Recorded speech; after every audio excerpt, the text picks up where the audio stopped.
Alright everybody, welcome to the first game in the final at the Enter the Storm Europe, our first qualifier. Sky Temple is the map, it's a best of 3 series, and we have Bubble Squad going up against TeamLiquid, who ban out Abathar immediately. Now Bubble Squad, we have seen bans on Khaldor, we have seen bans on Tyrande. Both of the heroes are very highly valued in the European scene right now. And I'm pretty sure that TeamLiquid would love to go into a Tyrande play. They like to have some kind of sniper combo in their entire team composition. The Bubble Squad has a chance though to ban that out. So I'm pretty curious to see how exactly they're going to play this year. They already won against the Goofers in the semifinals and they destroyed them. It was extremely well played on the part of the Bubble Squad, and most of the guys that you will see on that roster have been playing for other pro teams in the past. But in this case, they ban out Muradin. I really find that still a bit weird. Muradin, of course, is one of the best tanks that we have in the game, no doubt about it. But the bans against him have, in my personal opinion, not really worked out so far for most of the teams. Khaldor as a first pick for TeamLiquid now. As I mentioned, he is extremely strong. Tyrande, immediately the follow-up. So the exact two heroes that I've been talking about being picked first on both sides. And the Bubble Squad, they have now a couple of options to combo that with. ETC is their weapon of choice. Very fast draft here. Now we see a lot less Jaina being picked now with Tyrande. That was one of the most crucial compositions and was one of the strongest ones before.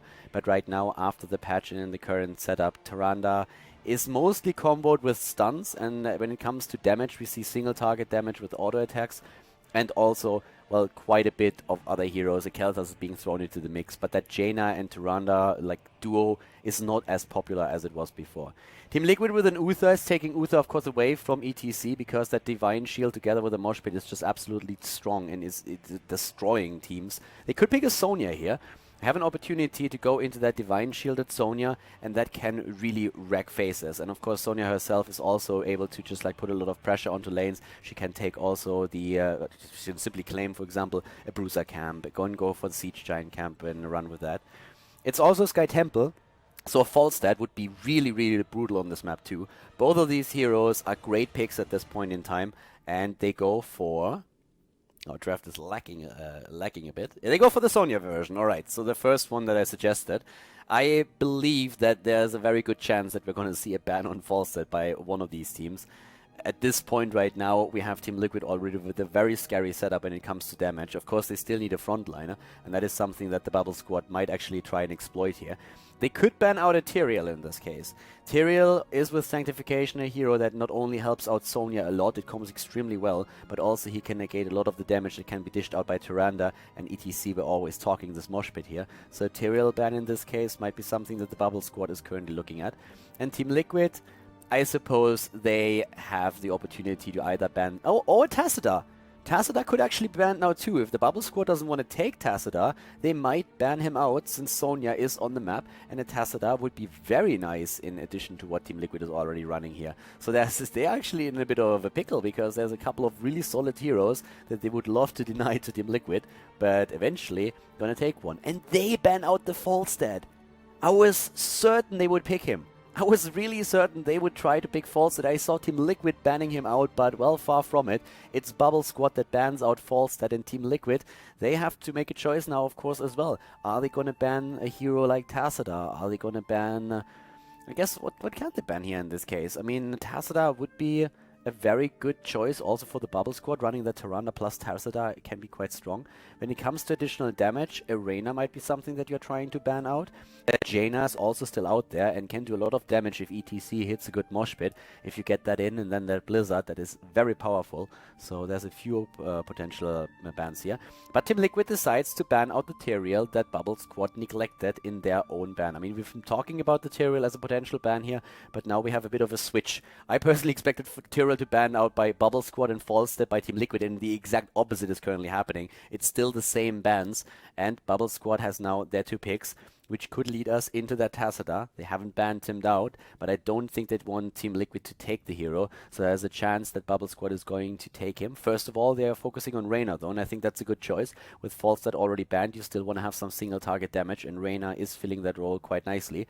We have seen a few Valas already in play, and I could actually see a Vala theoretically for TeamLiquid being picked here instead of a Tassadar and then an additional frontliner. Because let's not forget that TeamLiquid still needs a warrior here.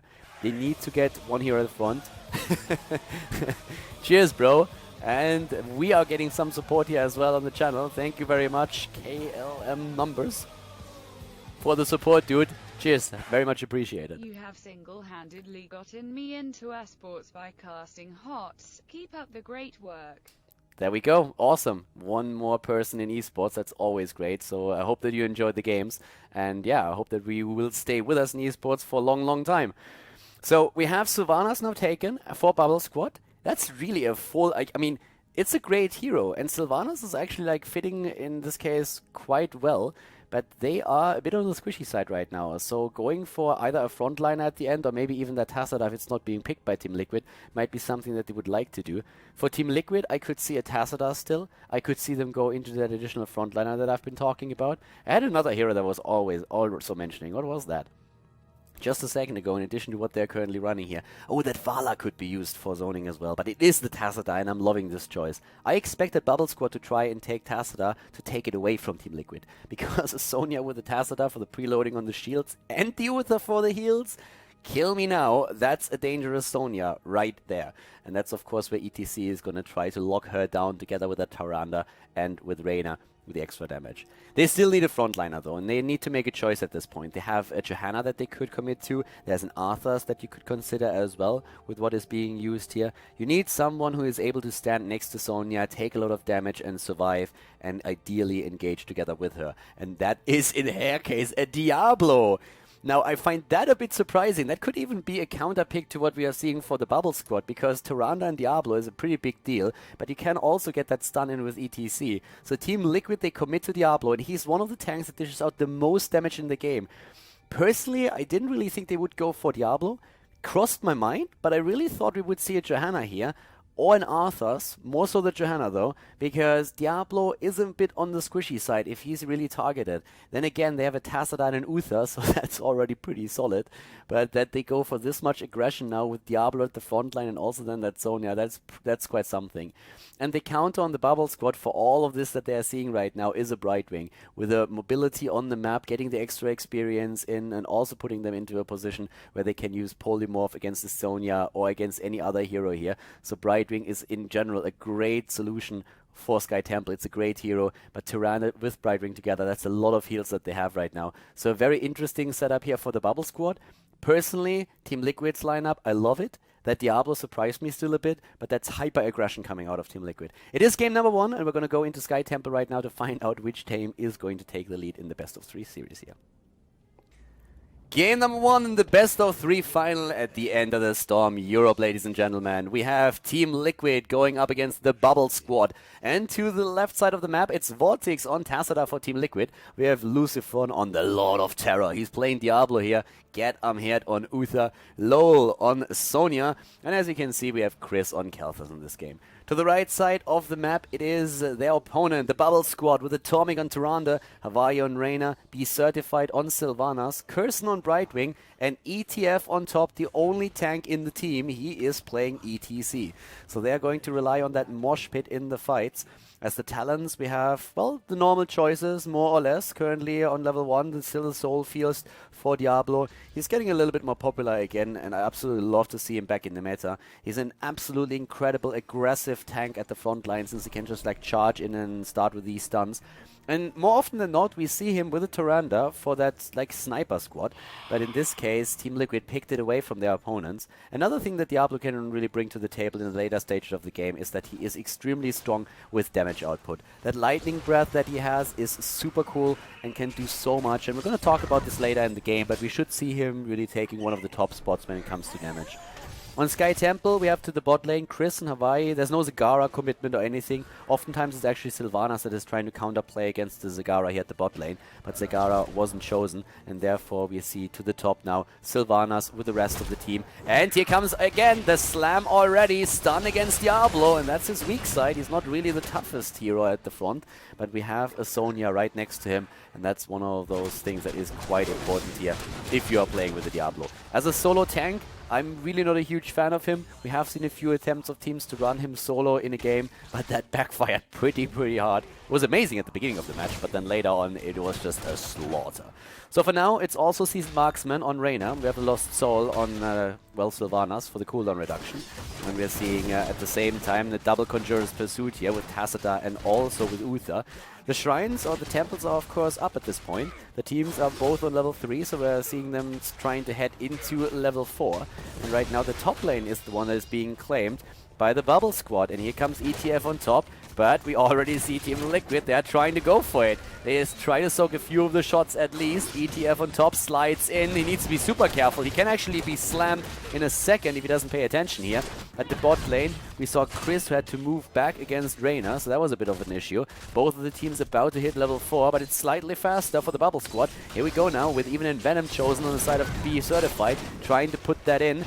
But already Tacita with a Plasma stun against Diablo, and the Lord of Terror is terrified and moving away as B certified jumps in with a Haunted Wave, and he gets away for now. We already saw Atomic dropping really low on his Tyrande. Lol is moving away. Gerd is getting not stunned. He gets polymorphed and gets dashed away. So Uther might fall. And indeed he does. Lol and Lucifron, they still hold the lane for now. And of course Lucifron gets healed a bit by the Uther Ghost. Which duration got, by the way, reduced in the last patch. It's down from 10 seconds now to 8. And also the cooldown on his heroic ability got increased by 20 seconds, which is pretty significant. Another kill here! The Bubble Squad already played an incredible game earlier on today against the Goofers, destroyed them on Dragonshire, and now against TeamLiquid they take the first 2 kills in the game and are looking really solid here. Chris eats the Owl of Tyrande, is trying to put some damage on Brightwing, which he does very successfully, but now ETF on top is there, and here's the stun attempt, but Chris already moved past the gate. We have next to the level 1 talent on Tyrande with a Ranger's Mark now a double focused attack. One on Tyrande for the extra damage on the auto attack, and then also for Reyna, who of course combos that quite well with his level 1 talent, Seasoned Marksman. The Leeching Plasma is going to help Sonya, especially once that Kala's Embrace is going to be activated on level 7 for Tacita. And we are also seeing now focus attack for Sonya, plus the Protective Shield and the Netherwind. As level 7 talents, they are going to be crucial, especially of course when it comes to Tacita. Kala's Embrace is going to allow him to just like preload a lot of these talents, which is exactly what he has to do. Preload the shields, I wanted to say. So then he can help out the team a lot more. But for now, they are a little bit struggling here. They got the Bruiser Camp first, and Sylvanas is very happy to put their unstable poison to some use and really blast that away. But we also have for them now the Lunar Blaze, and the first camps taken at the bottom of the map, but TeamLiquid is very active with Lowell and Get 'em Head with that Sonya Uther comp. That will also be one of the most crucial comps for them later on in the match, since that Divine Shield can keep her alive throughout these fights. And talking about the fights, we have the Soul Steal even taken. So that is actually a pretty interesting talent here now as well, because it gives even additional health regeneration to Diablo. So it's that sustain that really matters to them right now. And we've been talking about him being a bit on the squishy side, so it's a cool talent to take. Oftentimes we see instead after the Fire Devil on level 4 battle momentum, but here Lucifron is just valuing that extra health gain a bit more. And it's quite understandable if you are next to a Sonya who always tries to go really deep, so you are probably in the thick of things, and therefore it makes sense to try to rely on a better hit point pool here. But the Kala's Embrace here is going to be absolutely crucial right now. And Tacita is not with the team yet. Here comes ETF on top, slides in, pushes Uther away. Uther gets polymorphed. He should be able to get away here. But B Certified is trying to drop him, heals himself, and the Owl, but the heal saves him. He was about to die. It's the kill against Brightwing though. And the first kill for TeamLiquid. ETC is also in trouble, and Lowell is taking him down. A double kill for TeamLiquid at the perfect moment in time when the Temple down at the bot lane is active. They get Reyna now as well, and TeamLiquid is just showing once again why they are currently one of the best teams in Europe. They move in, they take them down, and now it's 3 kills against 2 in their favor, and they're close to level 10. They claim the temple, and during all of that, Tacita was at the top lane. They had Tacita up at the top. We're playing him right over here, which is absolutely insane. I mean, that's one of the reasons why they are heading experience now. It's not only the kills, it's the fact that he was still soaking experience and pushing this back. Curson is currently complaining about a couple of lags, and let's hope that he can fix that. We have level 10 closing in for TeamLiquid. Is of course going to be great for them. At this point, we already have a situation where in terms of damage, Diablo is at 6,000. Well, he's the third highest damage in his team after Sonya and Khaldor. It's pretty decent. If you compare him to ETC, he has 2,000 extra damage on ETC, who was of course also part of most of these fights so far. But we're going to take a closer look at the damage numbers a little bit later on in the game to give you a bit of an idea of what exactly is going on. Currently, in the mid lane already, they attempt to go for it. We have, by the way, now the level 10 talents, and ETC is actually very aggressive considering that the heroic abilities are on the board for TeamLiquid. We have now Phoenix, we have also Wrath of the Berserker, Divine Shield, Lightning Breath, and the Force Wall taken. And at this point, Brightwing is just feeling the brunt force of the attack.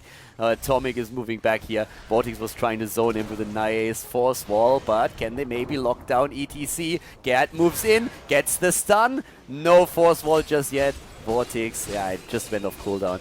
But it's 11, level 11 already.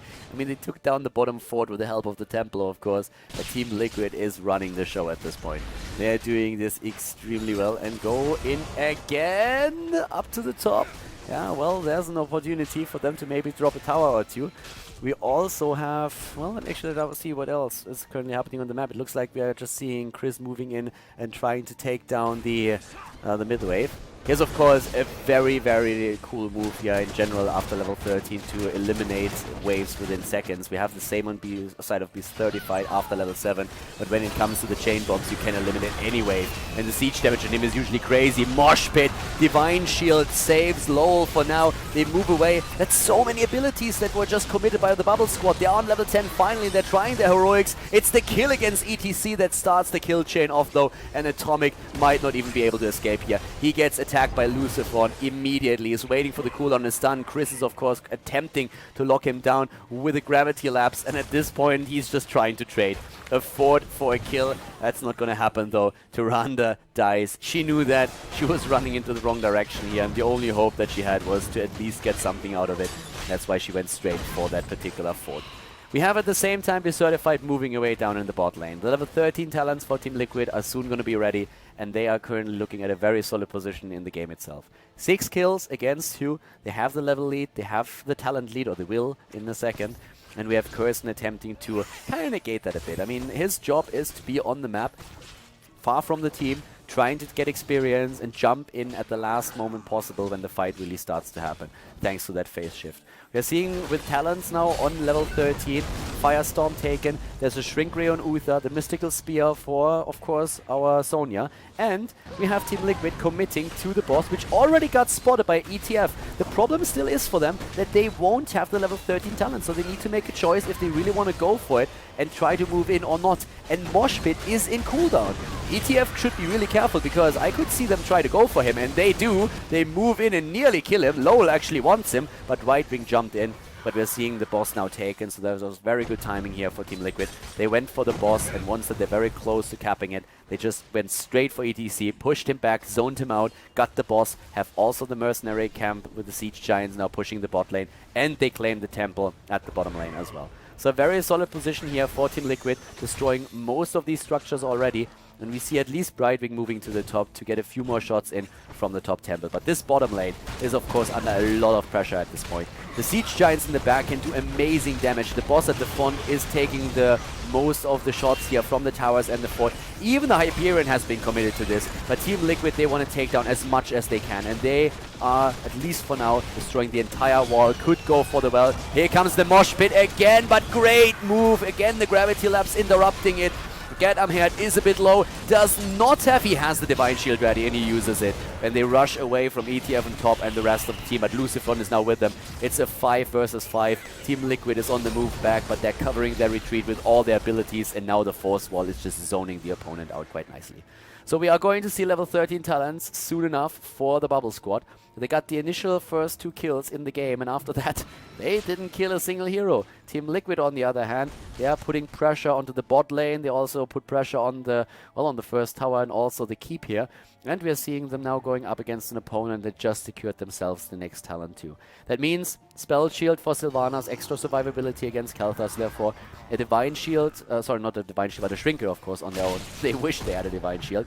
And talking about wishing, yeah, Reyna wishes that he was in a completely different spot. He gets saved by Tyrande, though, and is able to move away here. But TeamLiquid really wanted him Didn't quite get the kill, but it was close. A little bit close for comfort for Reyna, for example. But now we have also here the damage again. And we have ETC currently at 8,000. As a comparison, the tank on the other side has 12,000. So Diablo didn't really commit the lightning breath in most of these fights. That's where a lot of this damage comes from. There it is, and now we're talking, and ETC is about to fall. And that's 17,000 damage on Diablo right now. He's taking a very solid number here for a tank. Be Certified is falling. They're starting to move in again. There's the kill up at the top against Atomic. Or at least potentially. Chris is going in for this one, misses it. They go for Tyrande. There's the kill, and at the same time we saw another kill towards the right side against Reyna. So a quad kill in total. We are also having now 4 kills in general here for them, and level 16 talents are amazing as well. That's really cool and really well done here. They have the extra talents that gives them the extra heals for Uther. A great setup, and they have now, of course, also that presence that they can use to take down another keep, which is exactly what they do. The one thing that you have to make sure when you're up against the Sylvanas is you need to make sure that you never allow them to snowball, because once they have a talent lead and can move in, that Sylvanas is going to be their biggest asset. They will be able to disable a lot of the structures and just like push in regardless of what's going on the rest of the map, and you can always combo that, of course, with a Mercy Naricam, with maybe like a Golem or something else, and that's something that they will try to do if they get the opportunity. But TeamLiquid was shutting that down from the get-go. They always made sure that they had the upper hand with the talents, with the level, and they are looking at an amazing position here with a 3-level lead, with an extra talent that they can use to control the opponent now. And mostly importantly, they have as a constant threat at the front line that Sonya together with the Diablo, which is working extremely well. If you fall behind with this setup, it gets a bit scary because your opponent can try to just burst you down before the fight really starts. But as long as they are the ones initiating here, Diablo can charge in, Sonya can follow that up with a Mystical Spear, and they get a lot of momentum against the backline. That also creates, of course, space for heroes like Chris. And you could really tell that Kael'thas in this entire game hasn't really been threatened. I mean, he was never really in a spot where he had to fear for his life, so he can just like go in, dish out the damage, and do his thing. And that's extremely well done here. So for now, we have them moving in again. Great zoning here by Vortex, using the Force Wall. It's just such a huge threat. You know that it's on a 12-second cooldown, so you know he can spam that thing out whenever he wants to. So if you move forward just once, a little bit too far, there's going to be that Force Wall, and then you will have to deal with Diablo and Sonya. And that's going to be the biggest problem of them all. Again, the attempt. Vortex just throwing that out there. He will have that back in just a few seconds. Hyperion was dodged and didn't really do too much. ETC comes in. They immediately move away and scatter so that the mosh pit can't be hit. ETF even shrink rate right now, which is going to slow him down a bit more. The keep is not down yet. The keep has actually survived. Vortex is thinking about moving in to drop another storm. Can't really do it. And it was a very cool defense that we just saw by the team in Red. Very well done by the Bubble Squad here. They have their 16 soon, but ETC maybe a bit too far out. We have 2 temples on the map. In 10 seconds they're active. And that means that the Bubble Squad can fight for these two on even talents. They can go in on the same talent. ETC is very much alone now because Vortex zoned the rest with a Force Wall quite nicely. The lockdown against Lucifer though, and we've been talking about the problem that Diablo still has. He's not the tankiest tank in there. Level 16 talents have now been committed here, and that means that we're talking about the True-Shot aura. We have the Bullseye now, which helps Reyna, of course, a whole lot. And even additional speed thanks to ETC and his speed metal that can help them to engage and disengage into these fights. Also a lot of Pixie Dust talents. Level 4, this time no Peekaboo, but the Manic Pixie instead. And we are seeing now the Shield Dust and the Bouncy Dust. Ability damage can be dodged here. ETC with a Mosh Pit hits a perfect one, but also the Lightning Breath on the side of Diablo is nearly taking him down, and he dies. ETC is dead, so is Be Certified, and they are again on the hunt, this time for Reyna. They're going to get the kill here. No way for him to escape. He tries to go for the Hyperion, but that is a hope in vain. Great blink here by Curson as we see the Force Wall coming in. Extremely well done. And once again, they're not even bothering with the shrines, the objectives, or anything else on the map. They're just going in for the kill against the core. Diablo has 34,000 hero damage, by the way, and is therefore one of the highest damage dealers in the game. Very solid damage. And he has roughly 3 times the damage that we see on ETC. So as a tank, he has incredible numbers on that part. Once more, Brightwing dies, and this is the end of game number 2, where TeamLiquid takes the lead against the Bubble Squad here at the final of the Enter the Storm Europe qualifier.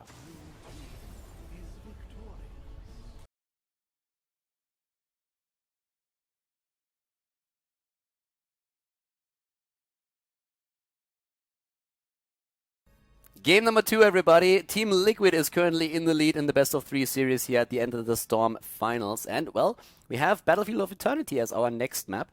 The first ban on Bubble Squad is going straight to Khaldor, who was very crucial for Team Liquid's victory in the last game. Perfect timing here. Krumby, thanks so much for the support, dude. Yeah, supports are something we're also going to see in the game soon, but not yet. Could even see a support ban, I suppose. But thanks very much for that, buddy. Got in a Ben Thomas. Heroes has a great esports scene. 2 more heroes coming soon, and next week special sale in the shop. I can only say, dear Blizzard, shut up and take my money.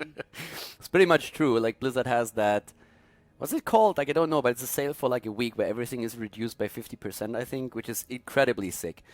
So Team Liquid is actually banning out Abathur here. Normally a ban that we see mostly on Cursed Hollow and Infernal Shrines, but on Battlefield of Eternity you have, of course, again the scenario where the middle of the map is where the objective is spawning, and there's like where most of the action happens, and Abathur can nicely soak experience the longer that fight lasts, which is pretty cool. So he's banned out, and that allows Bubble Squad to go into Tyrande, which leaves Team Liquid with ETC and maybe Uther. Yes, there it is. So ETC Uther. It's just like combos that you really try to get. ETC plus an Uther is really nice. You can go for Uther with a Sonya. So you have like these certain combos that you're trying to go for, and that's what we see them oftentimes taken as one of those double picks. So for Bubble Squad with a Tyrande, a Muradin is very likely that they're going to commit to at least that. There we have him. And it's the Falstad. We saw Falstad banned out the last time, and he's an incredible tank killer. Can also, of course, use the Mighty Gust to just like push heroes away, which is pretty cool. And, well, Falstad is currently the hero that they're trying to rely upon in this case. Team Liquid is starting to go for the bans, and they have to really think about what would make sense against their personal lineup. Stuns against ETC is, of course, one of the things that they're trying to get rid of. The problem is, Bubble Squad is already running a setup that has a Tyrande, a Muradin, and also after 16 a Falstad that can stun out ETC from the mosh pit. I mean, ideally you're always going to run the Divine Shield with the mosh pit anyways, but of course we all know that during these fights it doesn't always work that way. So we could see another ban on maybe Tyrael, which is something that Team Liquid has already been banning before. It's working actually quite well in their favor so far. Not necessarily though. I mean, they have the next picks, so they might decide to go into a Sonya again. They might decide to just like try to get a couple of these auto-attack heroes like an Arena. There's the Tyrael banner suggested. Bubble Squad, I would probably ban out either Sonya or think about banning out Uther in their case now. There's still Tassadar, so these 3 heroes are most likely what they're thinking about at this point. We have with Uther a great healer, we have with ETC a very good frontliner. Reyna would give you zoning abilities thanks to the Hyperion, you can get the damage into the later stages of the game. A Tassadar has great protection, and Tassadar plus Sonya would be really, like, it would be brutal for Bubble Squad, so I feel they're going to ban out one of the 2, and there we have it. Sonya is banned out, so that allows Team Liquid to still use the Tassadar if they want him, but not in a setup with Sonya, which just in the last game already showed its great potential and how strong Team Liquid is with it. Now, Team Liquid, they have been playing a Kharazim with damage, and I'm mentioning it because it is actually an option that they have here to try and use Kharazim with this setup too. One of the cool things on this map in general is, though, that you try to go for the Immortals with a bit of zoning and also, of course, like range pressure. So we could even see a Vala in this case now for one of the teams. Since we have already a ban on Khaldor, and if you have a Vala, you can still go for the increased range on your multi-shot and just like fire that in and whittle down the hit points on the Immortals.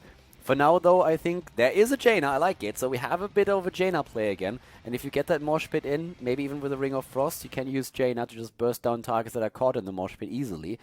She has to, of course, be careful because she's one of the weaknesses or the weak spots for Team Liquid. But that's where maybe a Tassadar could come into play. Maybe it's going to be that Reyna after all. Draft is lagging a bit. It is the Kharazim. We're going to see the damage Kharazim. I'm loving it. I'm really loving it. They have been playing it several times, and now Kharazim, after last patch, received a buff on his Iron Fist talent on level 1. This is why we sometimes don't see Transcendence, but a full damage Kharazim with a bit of a different build.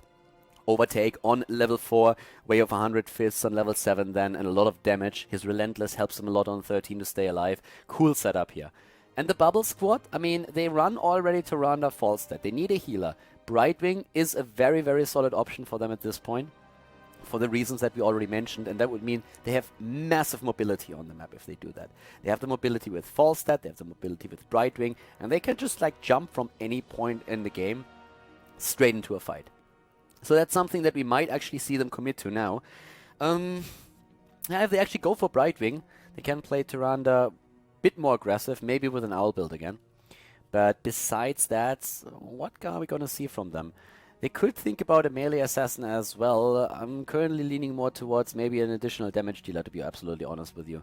Muradin can be played solo. Maybe they're going for that Tassadar together with Tyrande and then add another damage dealer. That would add a lot of damage to their setup in general and help Muradin out as a solo tank. But they decide to go double tank instead. And Arthas has a very cool damage output thanks to Destruction, of course, as the level 4 talent for him, for his Frostman. And also because he can use that Frozen Tempest quite nicely in a lot of these fights. So we have an Arthas here.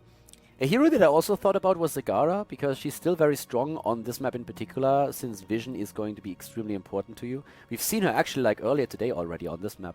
And it's a Reyna instead, which I mentioned a bit earlier. I really like him as a choice. But Zagara is still an option for TeamLiquid if they really want to. Then again, Zagara would leave them also in a position where they only run ETC at the front line, which they can do. But yeah, together with the Charism, that's actually additional heals. Charism still heals a little bit, like if he goes for that damage build. So that's something that a lot of people tend to forget, that he brings a bit more to the table than simply the attack power. And that alone is also pretty good. But right now, TeamLiquid could actually go into A, damage, or B, another frontliner. They have a couple of really nice options here. They need to somehow meet that setup on their opponent. I would even think that Tassadar would be a good choice. It helps you with the vision thanks to the Oracle. You still have the shields that you can use. You have the Storm as well. You can use it from a safe distance. On this map in particular, you could even take the level 1 range talent if you wanted to, since it's unlikely that you're going to get a high stack of Conjurer's Pursuit that helps you too much in the later stage of the game. So if it's an attempt of zoning, then getting the range there is pretty nice. But they go for that Zagara. I was mentioning her a little bit earlier. You get vision thanks to the creep tumors. You get a lot of like pressure as well. It's an aggressive choice. It's also something where they can use the Maw into the mosh pit and then use Jaina for the damage. So a pretty sick setup here for TeamLiquid. Could have seen Tassadar on their part as well if they wanted to play it a bit more passive, but still have some damage with the Storm here. And of course that zone control that Force Wall offers them, which we've seen in the last game. But this is still a pretty sick setup for both of the teams. Game number 2, guys. It's going to come up right now. Battlefield of Eternity is going to be the map, and TeamLiquid is already in the lead with a 1-0. So let's find out together if they can take Bubble Squad down with a 2-0, or if Bubble Squad is going to come back into the series and forces TeamLiquid into a third map. The second game in our best of 3 series here at the final of the Enter the Storm at the European qualifier. And well, for now we have TeamLiquid again to the left side. We see Vortex this time on Zagara, whereas we have Chris on Jaina. Gerd Amherd is currently playing on Uther. We have Lowell on his damage Charism. Again, we're going to talk about that quite a bit. Lucifron on ETC. And to the right side of the map, we have Atomic playing Reyna for the Bubble Squad. They're currently down 1 map in the best of 3. We have Hawaii on Falstad, Curson on Tyrande, ETF on top on Muradin, and Be Certified is playing Arthas again. So here we have it. Transcendence is not taken, but instead it's the Iron Fists, and that 125% bonus damage on the third attack is incredibly powerful. It's actually something that got buffed by Blizzard in the last patch, and since then TeamLiquid has been running Charism as healer, but also as a damage dealer, as more of a melee assassin. And in this case, it was the Bubble Squad attempting to take down Vortex, but an immediate reaction by TeamLiquid not only saved Zagara, but also put quite a bit of pressure onto the heroes that we see for the Bubble Squad here. They run this with a double seasoned marksman now. They have Reyna and also Falstad in their setup, and that's of course a very powerful auto attack setup that they are seeing for them. With that, in the late game, they will be incredibly strong. Up at the top lane, on the other hand, we're still seeing Chris attempting to just like move in. He usually goes for the Ice Lance on level 7, and we have already an adjustment thanks to the Lingering Chill on level 1.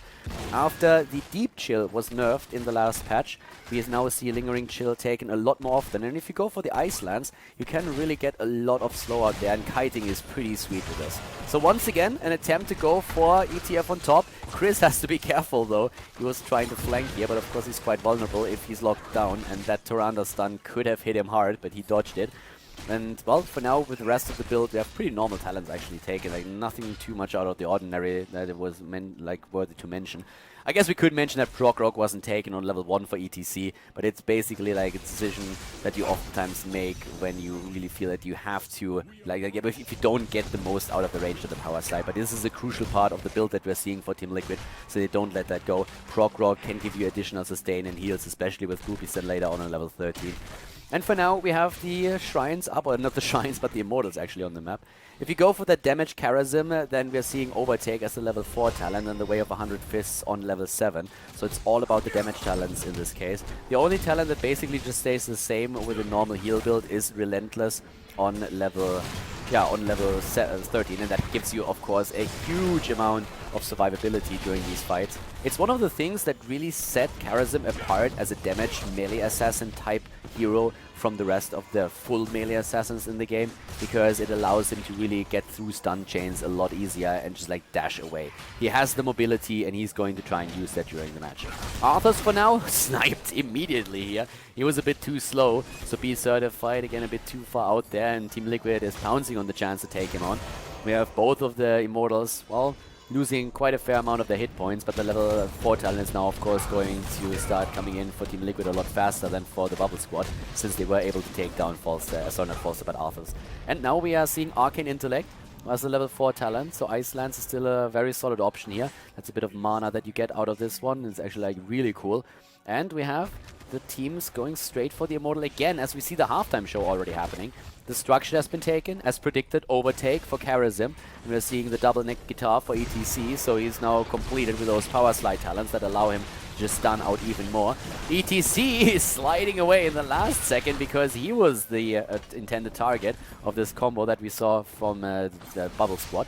And right now, Jaina also finding herself in a bit of a pickle there and gets bursted away. Nice lockdown by by Arthas. Really well played here.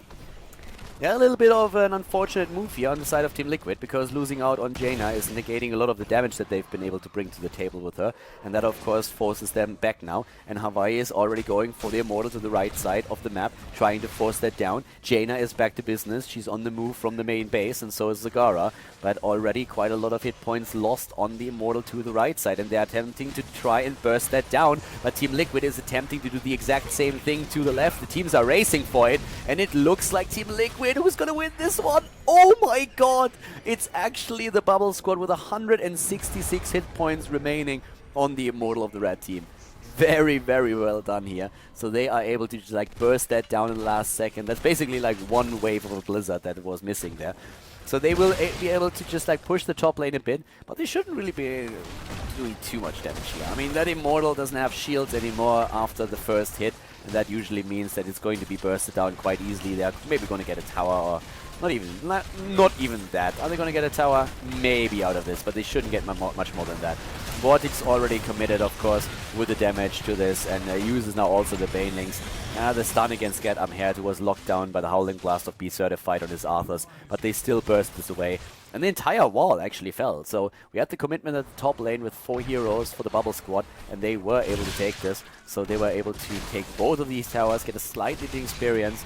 We have down to the bottom lane, still Lowell in position, of course, and he's currently running this against Falstad. Has to be a bit careful. Once that he gets his level 7 talent and the Way of 100 Fist, he can play it a bit more aggressively, since he has that burst damage available to him with that dash if he attacks an opponent. And it's most likely what we're going to see here. He's already starting to use his Overtake, goes for a second dash here now too, and he will have the cooldowns up. And if Falstad doesn't pay attention, he might fall actually to this. So Falstad has to go back, and there is a rotation even happening as Chris and Gadamhead are moving down to the bot lane. Falstad, on the other hand, he TP'd back and flew now back into the lane. We have now the Way of 100 Fists taken as the level 7 talent. Top lane is being pushed quite heavily though by the Bubble Squad, since they have now also a Khaldor camp that they took. That helps them. There's the Ice Lance that we expected to see for Chris on his Jaina, and the Endless Creep for the additional vision on the map. And that of course helps quite a bit if you're trying to go for the Immortal and try to judge where your opponent is moving in. Positioning around the Immortals is oftentimes everything, and if you know where your opponent is approaching from, then it makes that a hell of a lot easier, of course. So using something like Endless Creep here can help you, especially if you don't necessarily need the damage. Talking damage, Jaina took a lot of that, and she's down, but at the bot lane, we have the kill against Falstad. So there was, and the kill against Muradin. Wow, Vortex is moving in, and that was a bit of an overextension that we've seen on the side of the Bubble Squad. They lose 2, take 1 down to the bot lane. Falstad, as of course, has died. He can fly it again, but it opens up a slight timing window that TeamLiquid can now use to go straight for the Immortal and already dish some damage in. Be Certified is trying to zone them out and force them back, but he can't really do too much about this just yet. But you can already tell that this is some solid damage that TeamLiquid was able to put in. Vortex moves back, apparently a bit worried about his mana issues. A camp at the bot lane is starting to push the wall and forces Falstad into lane to defend this. And Chris at the top is also trying to just burst another minion wave away. I don't think that they will try to drag this out for too long. I mean, level 10 would be amazing if you can catch that. But they go for Falstad first. They want to catch him. Not quite able to do that, but still in a position where they might be able to go through a tower here. And up at the top lane, it's a massive commitment by the Bubble Squad. They are saying, hey guys, if you are trying to take Falstad, we are going and push that fort back a bit. Because if we get that, we will be much faster with level 10 than you. But already the attack here in the middle. Stun against Karazim. Lowell heals himself, moves away. Gerd Amherd is also careful, but Tyrande is focused by the rest of the team. And that's the kill that they needed. It's a 5 versus 4 once again. And they're already starting to zone ETF on top, who's very low in his Muradin. Lucifron moves in, cuts his path of retreat off. They go for Muradin. He hops away. Falstad is also extremely low. They are jumping in, take him down, and it's 5 kills versus 2 in favor of TeamLiquid. They're super close to their level 10 ability now, and they go for the Immortal again. Of course, on half health, they're once again repositioning themselves. And that's what we're seeing just now as we see Bubble Squad claiming experience on the lanes. I mean, they have to. What else are they going to do here? They need to make sure that they get their level 10 ability as well. 7-sided strike for Lowell on the Karazim. We have Ring of Frost as expected. Great combo with the Maw and the Mosh Pit. You get so much damage in. And Falstad! Mistakes were made. That was a bad life choice right there. Flying in next to the Immortal when the opponent's team is positioned around it. Yeah, he died again. And that was, of course, not quite what they imagined when they were trying to go for the defense. Immortal is taken down, and that's nearly a full shield that we see on him. We have Falstad with the Mighty Gust now, that Bubble Squad finally at level 10. Reanimation, the Army of the Dead, not Reanimation. Same icon, different ability. Shadowstalk and the Hyperion have been claimed, and the bot lane is now, of course, going to be pushed next. The Immortal is moving in, and this is a beast. Full shields on an Immortal. Once that he loses the shields, he starts to go into melee mode, but before that, he will attack from a distance, and he is already doing very solid damage here. They are trying to defend against him. Nobody's at the top lane anymore. They know that TeamLiquid is pushing this in with every single hero that they have, so they are trying to commit to it too. Good Hyperion use here by Atomic. I really like it, and they're starting to burst the Immortal, but I do not think that they will be able to save this fort. It's just not gonna happen. Oh, the Mosh Pit! The Mosh Pit hitting 3, hitting 4 actually. The follow-up damage not enough just yet to really get it in. And there's the Ring of Frost and the Maw. Well, that could have been solved a bit better, but they dropped the fort, and now they go for the fight again. And already the 7-sided strike. Lowell is getting stunned, but dashes away in the last second. Lucifron is not so lucky though. He's going down. Now Banelings are even traveling in. But it was kind of fun to see Lowell dodging that stun on Tyrande with a quick dash and moving away. It looks like Gerd Amherd though might not make it here. Ah, nice zoning here from Chris. I like it. Great Blizzard. And Gerd is able to move back in again. He's trying to go for the stun actually. Hits the penetrating round. And they are still following this up. They go in, and here comes Lowell with the damage. Bam! Dashes in. Way of 100 Fist. Dishing that out. And we have still a 5 versus 5 on the map as ETC is back to business and moving in. They went through the wall, by the way. Like, that Immortal did not kid around. Chris, on the other hand, has a bit of a problem here. Is already using the Ice Lance, and Atomic is actually pushing him away. So in the end, that helps him even a bit. Talking damage, though, to give you a bit of a picture when we're talking about Karazim as a damage dealer, he is at 11,000 right now. A single target damage, that is not too bad. Compare that to the 13,000 that we see on Jaina, and you have a pretty solid picture of what's going on here currently. We have, of course, a couple of range damage dealers that are in a better spot, especially when we're looking at Reyna at Falstad, 19,000, 23,000, Zagara with 29,000, of course also because of the Hunter Killer that she has. But it's definitely solid damage that Lowell is able to bring to the table here with his Karazim play. And keep in mind that he also has heals. He's at 12,000 heals, and that means that he's currently healing roughly as much as Tyrande on the opponent's team. Just to give you a bit of an idea of what exactly Karazim with that damage build really brings to the table. We have level 13 any second now for TeamLiquid at the perfect time for them. They have level 13 when the Immortal is announced once more. Lucifer actually with a bit of a trap. He's found out though, and he's sliding in right away, trying to get Curson stunned in. Yes, he pushed them into the stun of Uther. Here comes again a move by Falstead, pushing them away with the Mighty Gust, but not hitting everybody. Again, the 7-sided strike and a great mosh pit against 3 heroes. The Divine Shield is protecting him, and this time the Ring of Frost is perfect. It is absolutely perfect. Karazim dies, but they get a great maw and another stun lock. This time Arthur seems to be the one on the receiving end, and they lock him down and kill him. Great kills here by TeamLiquid. A 4 versus 2 scenario now on the map. Level 13 talents are now ready for the Bubble Squad, and they have a double giant killer now. The one thing that you should not forget, though, after we've seen this fight, is that the Bubble Squad is, of course, relying on the late game quite a bit. They have 2 heroes that rely on Seasoned Marksman. They have 2 heroes that were waiting for their giant killer, and that will eventually get the Nexus Frenzy as well if they want to go full all-out on damage. And that gives them an opportunity to really, really wreck ETC. And not only him, but also the other heroes that we're seeing in the setup. So that's something that is incredibly important here to note, that in the later stages of the game, TeamLiquid might find themselves in a very difficult scenario when it comes to these team fights. But for now, their setup is of course great. They have amazing control here. ETC is always pushing them into additional stuns, and he's doing very well with that. So really liking what they're showing us here. We have level 13 for both of the teams with an overflowing light on Tyrande, helping her a lot with the healing power. But again, TeamLiquid is in a slight lead when it comes to the Immortal. And the Immortal here is, well, it's not really being attacked. The teams are actually just like starting to go for camps. Down to the bot lane, we have Falstead who's flying away here. Mighty Gust being used, the stun! Oh, hits in time. Now he's in trouble. Now he is in a whole lot of trouble and pain. He's getting taken out, and that's again a 5 versus 4. That was a bit of a pressure play here in the middle where they were attempting to at least get some hit points away from the opponent's Immortal, but once again, Lucifer moves in, and as long as Falstead is down, they can go for the Immortal, and that's exactly what they're trying to do here. ETC can always power slide in, and he is already tempted against Muradin, you can tell, but Muradin, of course, would just simply jump away. So they're starting to zone. The Immortal is extremely low. They turn around, put the damage in. Vortex is zoning them again. Gets stunned once, gets stunned twice. Gert is ready though. Here's the lockdown, but Gert just simply heals. And the Ring of Frost and the Mosh Pit. These combos are just totally devastating. They get a double more afterwards as they go for Curson. But here's another kill, this time against Arthurs. Arthurs and Reyna are already down. Lowell is not getting stunned. He dodges it and he jumps in again. Does he have the dash ready? Can he apply the Way of 100 Fists again? It looks like he can. They take down Falstead, and they are right next to the keep now. They could even burst this one down, and why in the hell wouldn't they? The Immortal is at the top lane and is going to do so much damage. Level 16 talents are ready for TeamLiquid now, and that means that we're having them with the Blazing Fists here on Lowell's Karazim. We see the Speed Medal. There's also now, of course, Benediction plus the Brute expansion for the Double Hunter Killer, and they are dominating this game.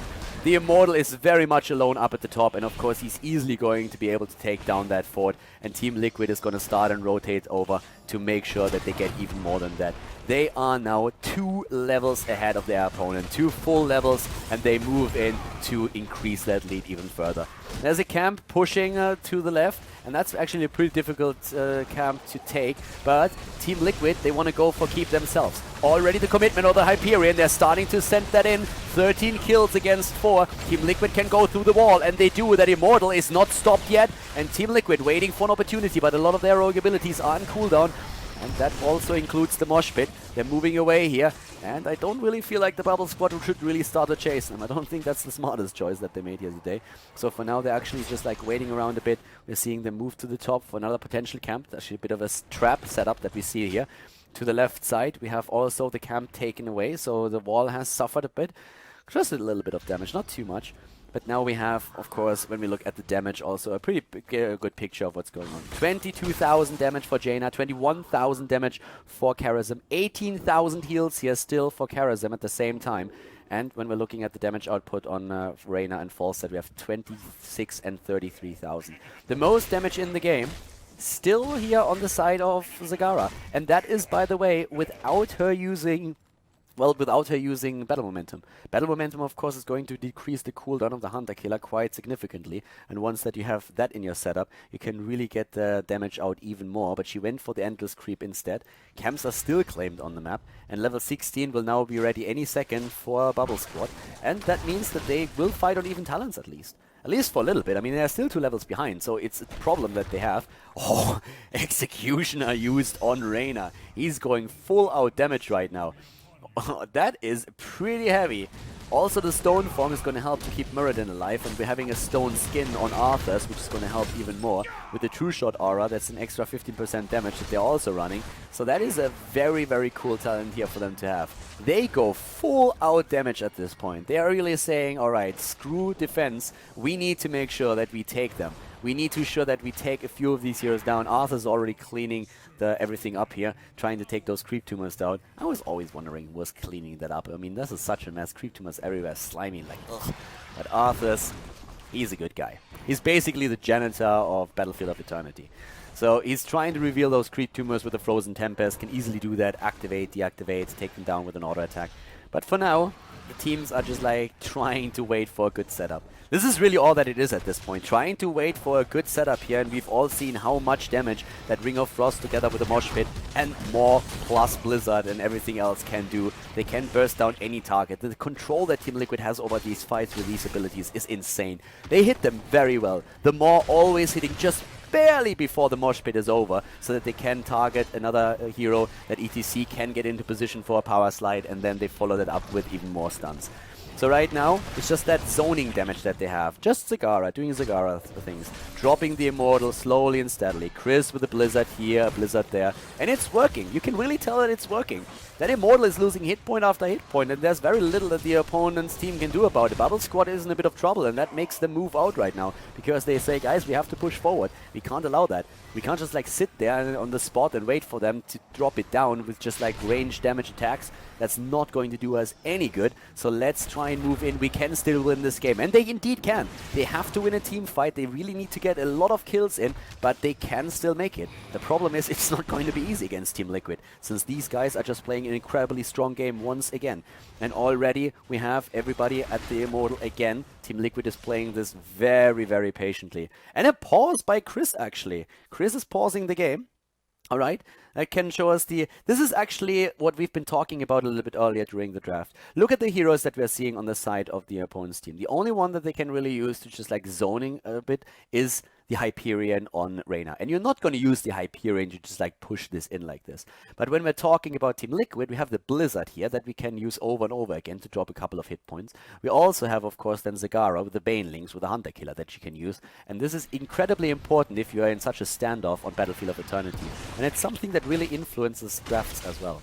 The pause was only a quick one, and we are going into the game again, as everybody seems to be ready, but we have an attempt to get some experience at the top lane from Bubble Squad, and that's when TeamLiquid moves in. This is when they start to put even more aggression on this. They go a bit for Muradin. Lowell jumps out. There's stuns and Howling Blasts hitting everywhere, but he has that Relentless as well that he can put to the test. And also, of course, right now they were able to put a bit more damage on the Immortal. Not too much, but it's just like a slow process. And that bot lane, of course, is a problem. Because right now, the bot lane is already getting attacked here, and Atomic has to move back on his Reyna.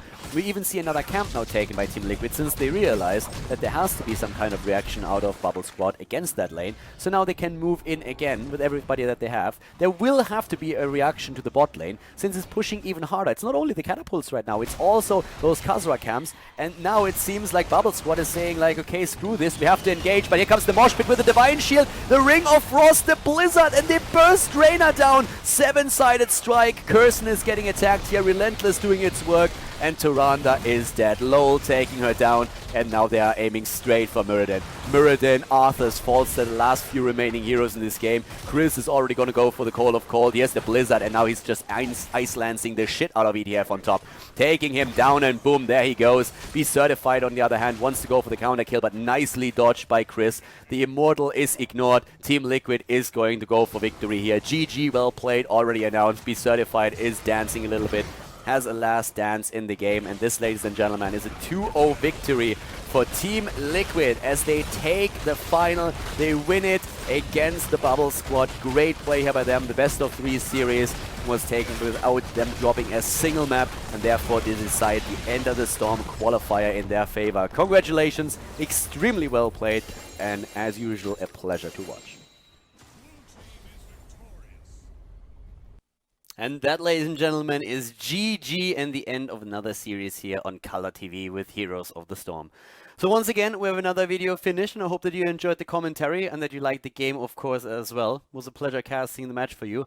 And if you guys really enjoyed it, then make sure that you give that video a thumbs up on YouTube. And of course, if you haven't subscribed to the channel yet, feel free to do that too. If you have friends that are interested in Heroes of the Sports esports scene, then definitely recommend the channel to them, or just show them the video if they want to see like a bit how the pros are drafting here, especially of course when it comes to the North American scene, European scene. And I mean, these days we even have a couple of Chinese games on the channel here, so I hope that you enjoy that as well. That being said, thank you very much for watching again. I'm going to see you guys next time with more Heroes of the Storm content here on the channel. Have a great day and enjoy your week, and see you soon. Bye bye.